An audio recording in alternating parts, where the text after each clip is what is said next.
I'm Pierce Delahunt. I hold a variety of positions of power and privilege, including in this conversation, being the facilitator, which I think doesn't often get named enough. My thought process of the group theme, I thought about like expanding group sex into the big groups of humanity. So group sex in that sense, that's how where I came to natural selection. And so in that world of uh, biological evolution or evolutionary science, a lot of these words get colloquially thrown around of cooperation versus competition. And I'll problematize those in just a moment. But when we're talking about cooperation in that sense, we're usually talking about the gift economy that hunter-gatherers lived under, where there was no private property, right? There was no owning of land, which is not to say that every single hunter-gatherer tribal nation followed that, but overall, that was the tendency. And that was something that Marx actually called primary communism. The more common translation you'll see is primitive communism. That is a translation issue. I don't like to use the word primitive. I think it is too loaded. Primary is a perfectly acceptable translation of the word that Marx used in German. So I'm going to go with primary communism. Um, and then competition is the other word that gets thrown around, often used to mean an exchange or transaction economy, or referring to the concept of social Darwinism, which, to be clear, is a concept that Darwin himself rejected. But those words are not how the researchers themselves would employ those terms, because they understand that in evolutionary science, there is cooperation and competition. But what these words mean colloquially, I'm going to call this. So when people are talking about cooperation in the colloquial sense, they more often mean something called co-opetition. And that's actually something that the evolutionary biology researchers use themselves, that phrase, co-opetition, the idea of cooperation and competition kind of working together in different ways. And that law of co-opetition, the natural law of you may compete, but you may not wage war, which brings us to the question, what is war? And that is what I think people most often mean when they're talking about competition or like a dog-eat-dog world or that social Darwinism. So competition is different from war. War is when you deny someone the free access to the means of production. Typically in evolutionary science, that's land or food. Um, so you can compete, you can try to get food using all of the capabilities bestowed upon you, and you can be ruthless in your competing. But if you deny free access to the means of production to any individual or a whole population, at that point you're engaging in warfare. In the sense that we're going to be using. Um, and remember, means of production being crucial to the what determines who has power and what kind of political economy we're in. And you can see you have primary communism on the one side versus social Darwinism or capitalism, imperialism on the other. The hunter-gatherer culture that Marx called primary communism, that is by far the majority of human existence on this planet. We anatomically modern humans have uh, been living and are still living under hunter-gatherer culture for 250,000 years. By some estimates more, and depending on how exact you want to get on anatomically modern, going back even farther, the Homo genus has been around for 2 to 3 million years, living all under primary communism, not to mention the entirety of life on Earth, right? We don't have to limit ourselves to humans, but like squirrels don't have private property. And they're living in a regenerative relationship with the earth, just the way that our hunter-gatherer ancestors and the hunter-gatherer people who, yes, do still exist today, are living in a regenerative relationship with earth now. In just a short 10,000 years since the agricultural revolution, we have plunged ourselves into a collapse of the entirety of the biosphere. And I don't mean that lightly. We're experiencing the sixth mass extinction of the planet's entire history, and because of the actions of one. And climate change is happening. It's not something that's going to happen, right? We're experiencing it now. So the biosphere has collapsed, and a number of nations on this planet have already experienced apocalypse, especially the ones, the indigenous ones on Turtle Island here in the United States. I'm thinking of. Um,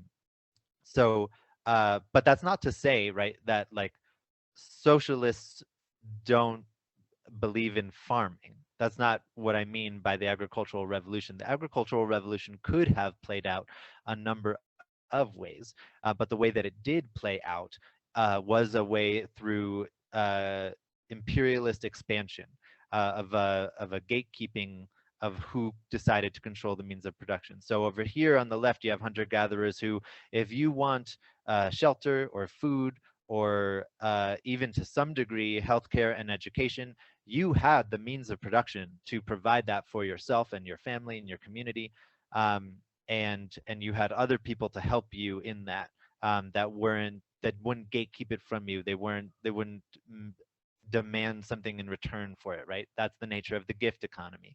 Whereas the agricultural revolution and the particular way that it played out, you have over here, you have some people who have a surplus of food, but that means that they don't have other things, and then that frees up other people to create other things. Here I have an example of a tool, but no food. So now you need a system of distribution, and you need a system of exchange to make that work.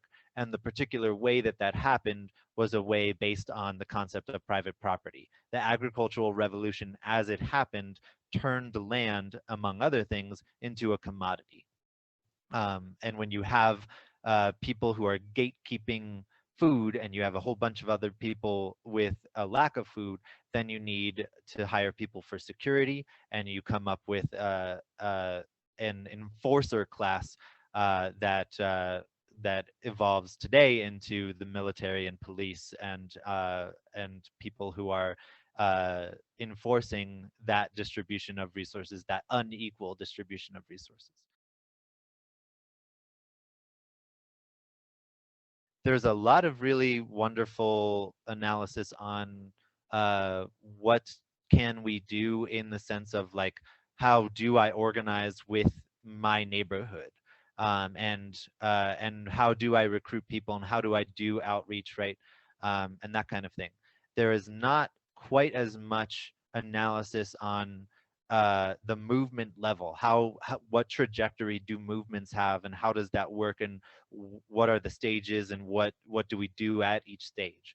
Whereas the movement action plan does exactly that. It looks at a movement from what it calls stage one, which is business as usual, and that's at the point where you have less than 10% of public opposition to power holder policies. That's that middle line there. And then all the way to stage 8, which is when you see the wins in question for that particular movement, where you have at least 80% public opposition to those power holder policies. The main takeaways of the movement action plan are that depending on which stage you're in, there will be different roles for different activist archetypes. And like, for instance, one of those archetypes being the protester, right? The rebel, who goes into the streets and makes marches and protests happen. Then you have the reformer type activist who works in official nonprofit channels, or like with government to make policy change. And I emphasize those two because those two are often at odds with each other, but they can work together beautifully when they are aware of those different roles and how they can contribute to each other, which will change based on where you are in the movement stage evolution. So I really love this model. Some other things to highlight here are the concept of the trigger event. Why is this so special, right? It's important to realize that trigger events are happening all throughout here, all through stages 1 through 8. But when the public does not majority oppose what is happening, the trigger events at stage 1 won't create that takeoff period. So you have different roles then. What do you do in stage one? You document and you make clear uh, what the problem is, so that when people say, why haven't you tried talking to these people, you can say, oh, well, we did, and this is the response we got. And then you use that as more recruiting for the movement. And then once you get that public opposition happening and building up, then at some point when the next trigger event occurs, then there will be that infrastructure there to have that takeoff, to get a lot of media attention and all that. And then that will that's the energy that pushes the movement the rest of the way through.